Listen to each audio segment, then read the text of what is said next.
an N, sure. Huh? That's an N. That was supposed to be an N. That's fine. Well, now our next one is going to look somewhat similar to it, but The tiny dots. it's going to have little tiny dots. Damn. Damn.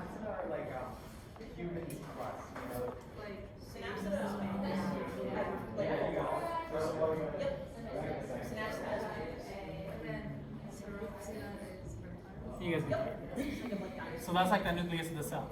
Now, in the cells themselves, we're going to have tiny holes. Little fenestrations. It's in the fenestrated capillaries. Exactly. So these are fenestrated capillaries.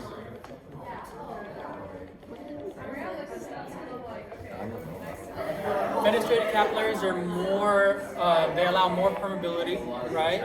So bigger things to pass through it. So what's going to be passing through here? Specifically water and ions, right? You're going to find these in the kidneys. The most abundant ones are going to be in the kidneys.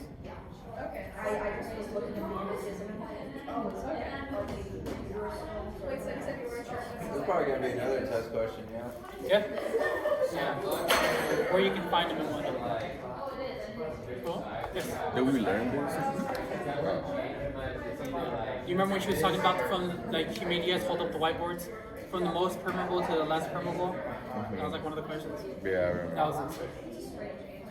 So this is going to be basically filtering out the blood plasma, right? So in your kidneys, you're going to remove all the waste and then put that back in, so forth.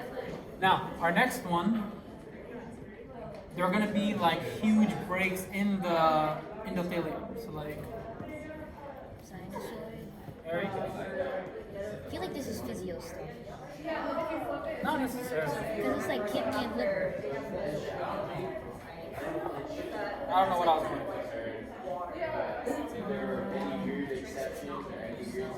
You know what, I'm going to read this. But generally, this should be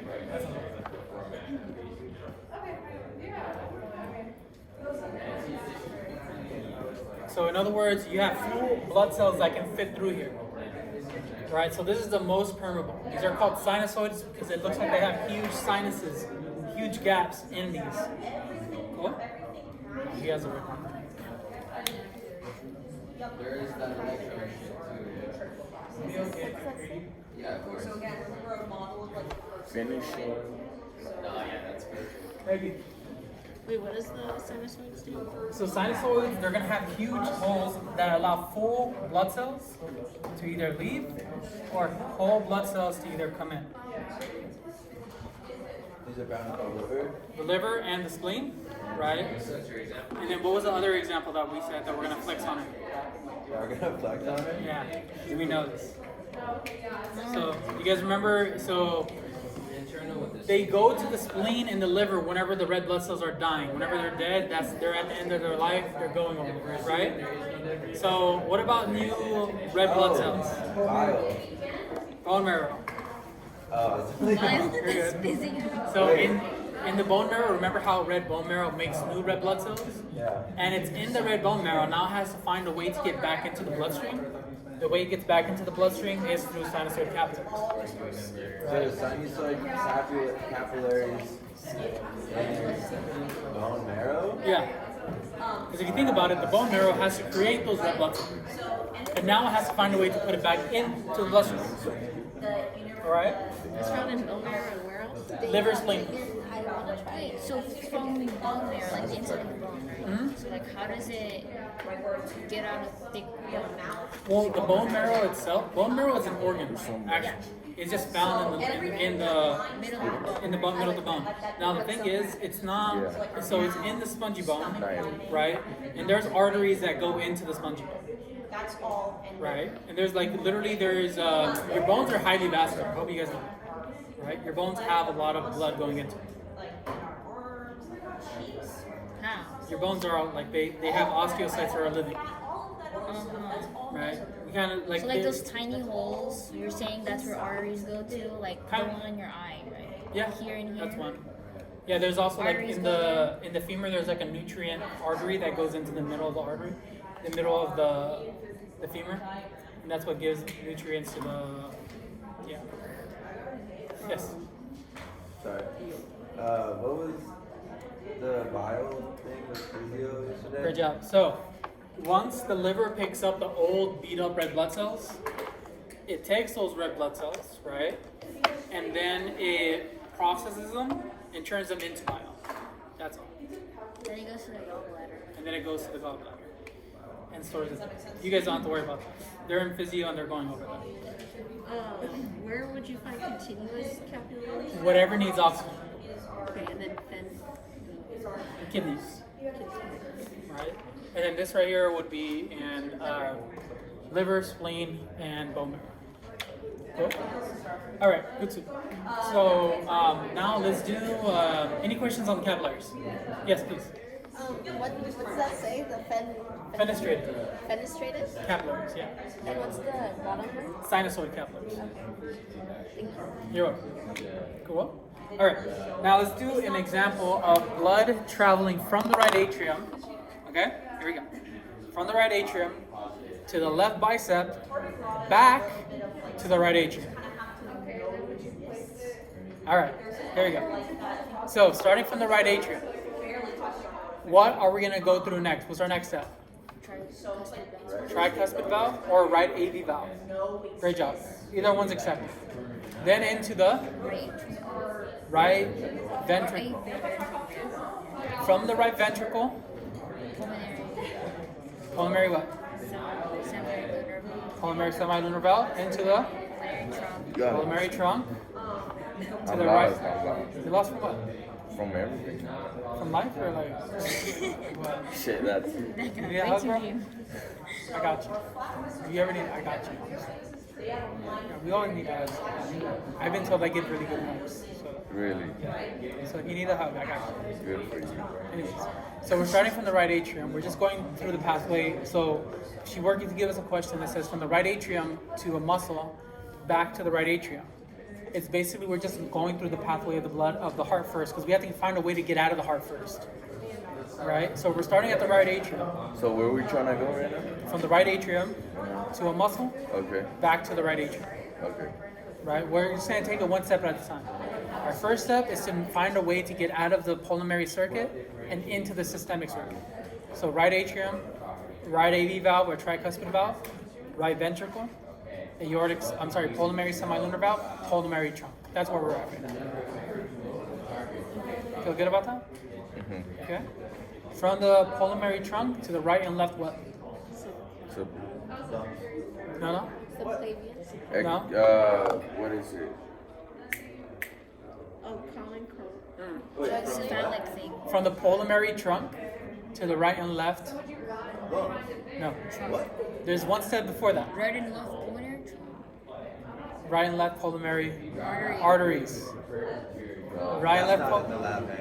It is in the left. Yeah. Pulmonary? Pulmonary arteries? Yeah. She actually asked the question on the quiz. I think that's in the heart one. The heart quiz. It was on. Not on the blood vessels. No. It's the one before that. Okay. So pulmonary trunk, right and left pulmonary arteries to the lungs, and then comes back via the pulmonary veins to which chamber? Left atrium. Left atrium, and then from the left atrium through what valve? Bicuspid. Bicuspid valves into the Left atrium. left atrium, and then from the left atrium through what valve? Aortic semilunar. This is where we all know. This is our start point from now on. Do you remember that our little start points that was the first thing we drew? This is now we're in familiar ground. That's like 20 steps already. Yeah, well, exactly. That's what makes it fun. Whole essay. Yeah. Yep. So now from the left ventricle, aortic semilunar valve, aortic arch. Now we're going to my left arm. Left ventricle. So what's the next step? Left brachial. No. You're right. You're right. Left subclavian. Left subclavian. From the left subclavian. Wait, that question on the quiz, I put brachiocephalic left. Like I put in parentheses. She gave me points for that. Well, you're so close, but I don't know if she might give you points for it, but I don't know if she'll give you 100%. She did. Huh? They're pity points. Pity points. Take those 50 points. There's nothing wrong with taking 50 points. I'll take them. So it's on left. All right. So left subclavian into the axillary. From the axillary to the brachial arteries. Now to the biceps. And now we have to come back to the right atrium. We got this. You're there. I promise you're good. Wait, do you have to say continuous capillaries? You can if you want. Yeah, I'll say continuous capillaries. Look, I promise you guys are good. I promise you. Literally, if this was two separate questions, you guys would have no problem. Right? Because I gave you guys this question two separate ways. And you guys already gave it to me. It's all you guys are only having issues when I put it together. The first time I asked you guys what trace a drop of blood from the left ventricle to my arm, right? And then the last time I asked you guys from my arm back to my right atrium, right? Oh, okay, I see. You're literally, you just have to put them together. That's it. You giving me any? Help me. Right? You guys got this. You guys got Okay, this. I so- believe in you guys. I promise. I know you guys got this. What was the muscle? So biceps. So cephalic So cephalic, great vein job. to the axillary Let's vein, go. to the subclavian, Great job. to the brachiocephalic Let's vein, go. to the Come on, take me home. superior vena Let's cava, go. to the left atrium. No. Left. No, no left. No, right. Let's go. Great job. That's what I'm talking about. That was it? That's it. See? That's the whole. That's it. Okay. Great job. So wait. Not gonna lie, you lost me going to my to the muscle. Yeah. So like listen. So the whole point is so that one was really hard because you had to do the cardiac cycle. You had to go through the whole heart. That's the first part. Then you had to go to the lungs. Then you had to come back from the lungs. Exactly. And And then from there you had to leave the heart. Right? If I ask you, so that's three separate questions put into one. If I have gave you those three separate questions individually, you would have no problem with it. Right? It's only whenever we're putting them together that you guys kind of freak out because you're like, there's like 30 steps here. Break it up. Right? If it helps you to say, okay, first I'm gonna do from the heart, from the right atrium to the to the back to the lungs. Do that. And then from the lungs, I'm gonna do it back to my left ventricle, right? If she gave you a question, can you trace a drop of blood from the right atrium to the left ventricle? You would have no problem with it, right? You would literally run. You have to go through the entire heart, through the lungs, etc., and then back to the left atrium, down to the left ventricle, right? And then from there, now it's just what we talked about. That's it. So if it's right atrium, you have to do like the whole cycle. But The if whole it's heart. left, you just go out the valve and then. That's it. Yeah, if it's a left atrium, it's left atrium, bicuspid valve, left ventricle, and then out of the heart. Easy. But if it's on the right side, then you have to go to the lungs. Yes. So after the brachial arteries, Uh-huh.